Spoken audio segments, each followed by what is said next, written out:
Manchu Vishnu career లో అత్యధిక budget తో రూపొందిన చిత్రం కన్నప్ప.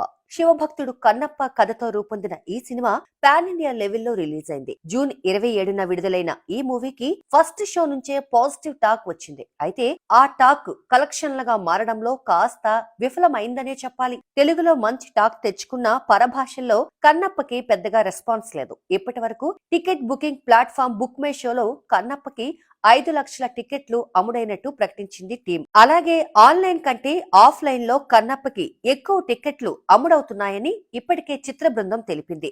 లేటెస్ట్ గా నాన్ థియేట్రికల్ బిజినెస్ మంచి ఆఫర్లు వస్తున్నాయట. ఈ సినిమా శాటిలైట్ రైట్స్ దాదాపు 20 కోట్లకు అమ్ముడైనట్టు తెలుస్తోంది. ఇంకా ఓటీటీ రైట్స్ కి కూడా పలు క్రేజీ ఆఫర్స్ వస్తున్నాయట. మొత్తంగా విష్ణు ఎంతో ప్రతిష్టాత్మకంగా నిర్మించిన కన్నప్ప భారీ విజయాన్ని సాధించకపోయినా మంచువారబ్బాయికి సేఫ్ ప్రాజెక్ట్ గా నిలవబోతోందనే ఊహాగానాలు వినిపిస్తున్నాయి.